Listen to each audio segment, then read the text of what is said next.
네, 이번부터는 김정봉 전 NSC 정보관리실장과 함께하도록 하겠습니다.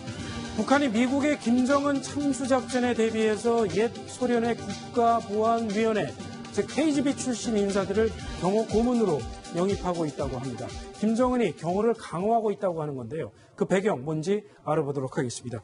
하태원 부장, 네. 그러니까 KGB 요원들을 고용을 해서 자신의 경호를 강화를 하고 있다, 이런 얘기죠? 어떻게 알려졌습니까, 이런 사실이? 네, 일본의 유력지죠. 아사히 신문이 보도한 내용인데요. 네. 지난 2월에 북한이 KGB 출신 요원 10여 명을 평양으로 불러들였다, 이런 내용입니다. 왜 불러들였냐? 네. 한미 양국이 지금 김정은, 여차하면 김정은 참수작전을 펼치겠다고 하고 있잖아요. 참수작전이라는 게 여차하면 평양에 투입돼서 김정은의 명을 끊겠다, 이런 아주 무시무시한 계획인데요. 예. 거기에 자극받는 김정은이 이거 이대로는 안 되겠다, 그런 불안감, 위협감을 느꼈는지 KGB 출신 구소련의 아주 유명한 그런 스파이 조직이죠. 그렇군요. 스파이 조직들을 끌어들여서 자신의 경호에 활용하고 있다, 이런 내용입니다. 김정보 실장님, KGB 하면은 우리가 영화에서도 자주 보이는 굉장히 무시무시한 정보 요원들로 알려져 있는데요. 북한이 이렇게 KGB 요원들을 많이 그전에도 채용을 한 적이 왕왕 있었나요? 전혀 없었습니다. 네. 전혀 없었고, 현직이 아니고 이제 퇴직한 사람들이긴 하지만, 현재 북한의 호위사령부는 좀 재래식 저렇게 쏜다든가 하는 부분에 있어서는 자기들도 테러 유의 상당히 능력이 있다 생각을 하지만, 네. 미국의 최첨단 무기를 활용한 김정은 암살 작전에 대해서는 자기들은 잘 모르거든요. 근데 그 부분에 있어서 KGB의 선진 그런 과학기술, 첨단 과학기술을 활용한 경호 시스템을 좀 이렇게 배우려고 이렇게 10명이나 이렇게 고문으로 이렇게 영입한 것 같습니다. 그렇군요. 10명이 들어와서 또 상당히 많은 인원들의 경호원들을 또 훈련을 시키기도 할 거고요.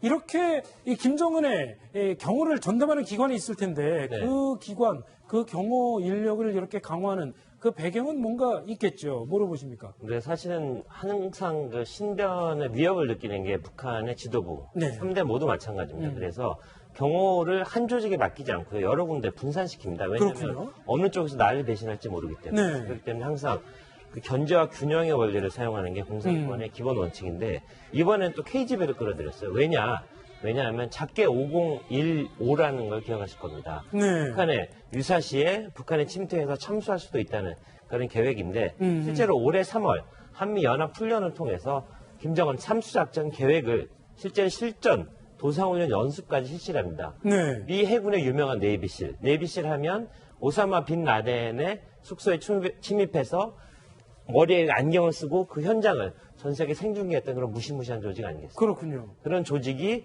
암살하는 그런 실제 훈련을 했기 때문에 김정은으로서는 상당히 위협감을 느낄 법하고요. 네. KGB의 손까지 필요한 거로 보입니다. 역시 이 한미 양국이 검토를 하고 있는 이 참수작전에 대해서 상당히 신경을 쓰는 모양이군요. 그렇게 봐야 되는 거 아닐까요? 네, 맞습니다. 현재 미군이 가지고 있는 그 수송기는 북한 레이더로 잡기가 거의 불가능합니다. 네. 왜냐하면 지표면에서 한 50m 정도 떨어져 가지고 아. 북한이 침투해서 작전을 전개하기 때문에 잡을 수도 없고, 그다음에 또 무인기를 활용해서 미국이 중동 지역에서 상당한 성과를 보였죠. 네. 보면은 이제 무인기가 MQ-1이라는 것도 있고 MQ-1C도 있습니다. 네, 그레이 이글이라고 불리는 그렇죠. 모양이고 아마 회색 비행기여서 맞습니다. MQ-1은 이제 프레데터에서 이제 구형이고, 그걸 이제 업그레이드한 게 이제 그레이 이글인데, 네. 저거는 정말 상당한 능력을 가지고 있습니다. 아하. 그러니까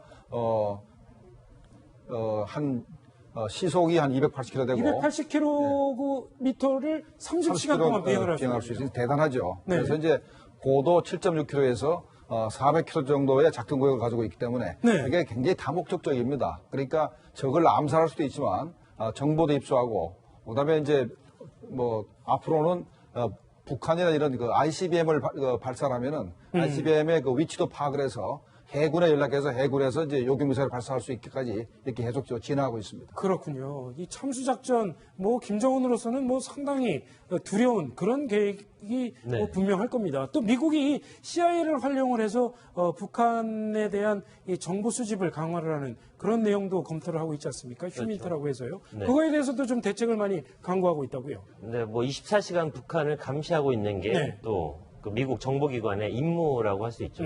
당연히 그 임무 때문에 우리가 또 안전하다고 할 수도 있는 거고요. 네. 시긴트라는 게 있고 휴민트라는 게 있습니다. 시긴트는 인공위성 같은 걸 통해서 북한을 계속적으로 눈으로 보는 거죠. 네. 휴민트는 바로 사람을 통해서 북한이 어떤 동향을 보이고 있는지 그런 것들을 알아내는 겁니다. 어떻게 네. 보면 시긴트보다 휴민트가 더 강력하다고 볼 수 있습니다. 왜냐하면 위에서 내려다보는 건 조작이 가능하지만 사람과 사람이 만나서 알아내는 정보는 훨씬 더 내밀한 정보를 알 수 있기 때문에. 그렇죠. 얼마 전에 김정일이 죽기 전에 뇌졸중 이후에 양치질 할정도의 힘이 있다는 걸 알아낸 것. 그게 바로 휴민트의 힘이었는데요. 그렇죠. 최근에 주한 미군 내에 그런 휴민트를 담당할 독자적 부대를 만들어서 네. 실제로 그런 공작을 펼치고 있다는 게 최근 뉴스입니다. 그렇군요. 네, 원래 미국이 북한에서 대북 공작하기 굉장히 여건이 나쁩니다. 왜냐하면 네. 북한 사람들은 미국은 악마라 생각하기 때문에 아무리 돈을 준다 하더라도 이렇게 여건이 나빴습니다. 그런데 우리나라에 많은 탈북자가 들어왔기 때문에 네. 탈북자들이 북한과 연결을 많이 가지고 있거든요. 그러니까 미국도 그런 탈북자를 활용하면은 북한에 대한 공작이 가능하니까 현재 주한미군에 있는 501 여단 산하에다가 524대대를 만들어서 그게 524대대가 북한에 대한 그 대북 공작, 네. 휴민트를 바로 전담하게 될 겁니다. 그렇군요. 역시 북한 김정은은 한미 양국에 대해서 상당히 위협을 느끼고 있는 건 분명한 사실인 것 같습니다. 자, 다음 뉴스로 넘어가 보도록 하겠습니다. 뉴스탑10 8번째 소식, 오늘의 6입니다.